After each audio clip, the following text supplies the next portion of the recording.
నమస్తే, welcome to మాగ్నా TV. నేను మీ anchor శ్రీయాను. ప్రస్తుతం మనతో పాటు ఉన్నారు ప్రముఖ అనలిస్ట్ కృష్ణకుమారి గారు ఉన్నారు. మరి అమ్మతో మాట్లాడి మరిన్ని విషయాలు తెలుసుకుందాం. నమస్తే అమ్మ. నమస్తే. బాలీవుడ్ స్టార్ సైఫ్ అలీ ఖాన్ గారి గురించి న్యూస్ చూసే ఉంటారు. అంటే ఒక సెలబ్రిటీస్ ఉండే ఒక ఏరియా, ఫర్ ఎగ్జాంపుల్ మన హైదరాబాద్ పీపుల్కి అర్థమయ్యేలా చెప్పుకుంటే జూబ్లీహిల్స్ రోడ్ నెంబర్ 36 అనుకుందాం. ముంబైలో అంత ఫేమస్ పర్సనాలిటీస్ ఉండే ఏరియాలో, హై సెక్యూరిటీ ఉన్న ఏరియాలో అలా వచ్చి దాడి చేయడము, పొడవడము, దీని గురించి మీరేమంటారు? ఇది ఇంటి దొంగల పనే. ఇంట్లో నుంచి ఇన్ఫర్మేషన్ లేకుండా, లోపల ఎక్కడ ఏముంటాయి అనేది లేకుండా సీసీ కెమెరాలు ఆఫ్ చేసి మరీ చేశారు అంటే ఇది ఇంటి దొంగల పనే. ఎవరో ఉన్నారు ఆ ఇంట్లో, చేసిన అతను బయట అతను కావచ్చు, ఇన్ఫర్మేషన్ మట్టుకు ఇంట్లో నుంచే వెళ్ళి చేశారు అంటే వాళ్ళ పని వాళ్ళు అలా ఎవరైనా ఉండొచ్చు, మేనేజర్లు ఉండొచ్చు, ఎవరైనా ఉండొచ్చు. ఇదేం పెద్ద రాకెట్ సైన్స్ ఏం కాదు. వారం రోజుల్లో పోలీసులు మొత్తం పట్టుకుంటారు. ఈ ఇంట్లో వాళ్ళు ఎవరితో మాట్లాడుతున్నారు, ఎవరితో మాట్లాడితే వాళ్ళు ఎవరితో మాట్లాడుతున్నారు, పర్లేదు కొంచెం టైం తీసుకున్నా తెలుస్తుంది, ఏం పర్వాలేదు. కాకపోతే మీరు అన్నట్లు బాంద్రా లాంటి హై సెక్యూరిటీ ఉన్న ఏరియాలో ఇలా ఎలా జరిగింది అనేది వాళ్ళ ప్రతి ఒక్కళ్ళ మధ్యలో ఉన్న ప్రశ్నే. అప్పుడప్పుడు జరుగుతుంటాయి, జరిగితేనే కదా మనం మాట్లాడుకుంటాం. అందుకని ఏది ఏమైనా ఎంత డబ్బులున్నా, ఎంత కీర్తి ప్రతిష్టలున్నా, ఎంత సెక్యూరిటీ ఉన్నా ఒక్కొక్కసారి ఎలాంటి ఘటనలు జరుగుతూ ఉంటాయి. ఇప్పుడు వాళ్ళ అబ్బాయి కోసం వచ్చాడా అంటే వాళ్ళ అబ్బాయిని కిడ్నాప్ చేసి డబ్బులు డిమాండ్ చేయాలని, లేదు ఏమైనా కుటుంబ కలహాలు ఏమైనా ఉన్నాయా అంటే ప్రస్తుతం అయితే సోషల్ మీడియాలో న్యూస్లో ఏం తెలుస్తుందంటే ₹1,00,00,000 డిమాండ్ చేశారని, అబ్బాయిని కిడ్నాప్ చేస్తాము అని, ఇట్లాంటి మాటలు సోషల్ మీడియాలో వైరల్ అవుతున్నాయి. అవన్నీ నేను అనుకోను. ఎందుకంటే అలా చేస్తే కనుక అసలు ఇంట్లోకి పురుగు రాకోకుండా పెట్టుకోడా, ఇంకా హై సెక్యూరిటీ పెట్టుకోడా, ఎవరో సీసీ కెమెరాలు ఆఫ్ చేసేదాకా సైఫ్ అలీ ఖాన్ ఎందుకు చూస్తా కూర్చుంటాడు? అసలు ఇక్కడ ఇలా జరుగుద్ది అంటే వాళ్ళు ఫారెన్ వెళ్ళగలరు, అంతే కదా, వెళ్ళిపోతారు. అసలు డిమాండ్లు ఎన్ని ఊహాగానాలే. ఒకటి అది ఒక లేదు అనుకుంటే అతని ఆత్మస్థైర్యాన్ని దెబ్బతీయటం కోసం చేసిన పని ఏంటి అనేది చూడాలి. ఇప్పుడు ఇతనికి 2 వివాహాలు, మొదటి భార్యతో విడాకులు అయిపోయినాయి. ఆమె తాలూకా వాళ్ళు ఎవరైనా ఉన్నారా దీంట్లో? అది ఇది కాకపోతే అతని తండ్రి వైపు నుంచి ఏమన్నా దాయాదుల పోరుందా, చాలా చాలా వస్తాయి. పైగా అతను ఏంటంటే అతని ఆ హోదా కూడా వదులుకున్నాడు సైఫ్ అలీ ఖాన్. వాళ్ళు ఒక రాజవంశానికి చెందిన వాళ్ళు. ఆ ప్రోటోకాల్స్ అవి వేరే ఉంటాయి. వాటన్నిటిని తట్టుకోలేక నాకెందుకు ఈ కిరీటం, ముళ్ళ కిరీటం అని అది తీసి పక్కన పెట్టాడు అతను.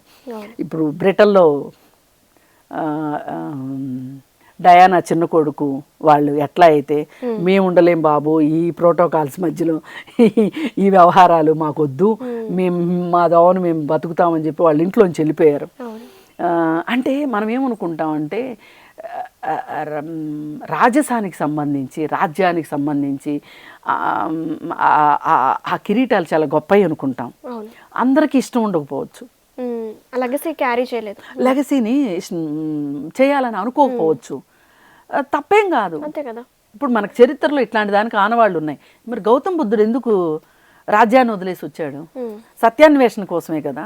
అంటే వీళ్ళని నేను ఆయనతో పోల్చను, జనరల్గా ఎగ్జాంపుల్స్ చెప్తున్నారు, ఒక మానసికంగా ఆలోచించే విధానానికి చెప్తున్నా. ఇప్పుడు నాగ చైతన్యతో విడిపోయినప్పుడు సమంతాన్ని ఇలాగే మాట్లాడారు. ఏమి అంత పెద్ద గొప్ప కుటుంబం, అక్కని లాంటి కుటుంబం దొరుకుతుందా, కోట్ల ఆస్తి, అది ఇది ఎలా అసలు కాల్దనుకుంది, ఏం పోయే కాలం ఇలా. నేను సింపుల్గా ఒకటే చెప్పాను, ఆ కిరీటం వద్దనుకుంది, తీసి పక్కన పెట్టింది, అది ఆమె చాయిస్. మీరెవరు ఆమె అలాగే ఉండాలనుకోవడానికి? అంతే.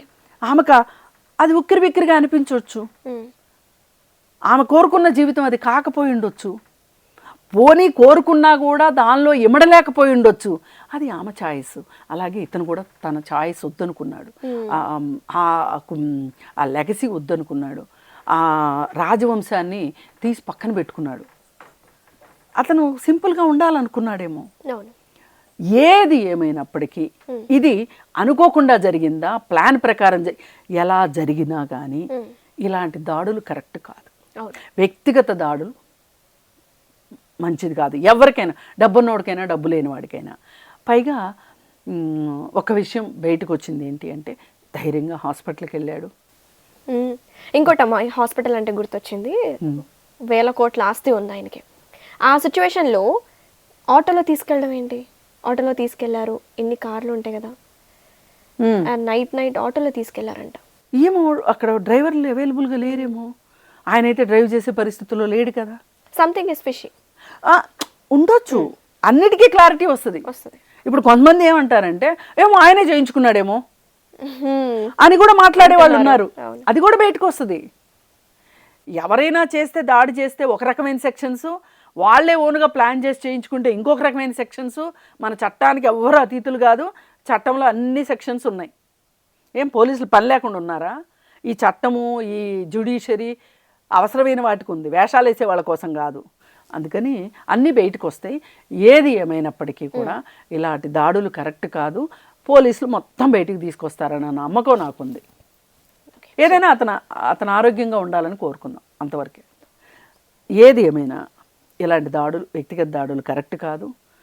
చట్టంతో ఒకవేళ అతను కానీ చట్టంతో ఆడుకుంటే అది కరెక్ట్ కాదు.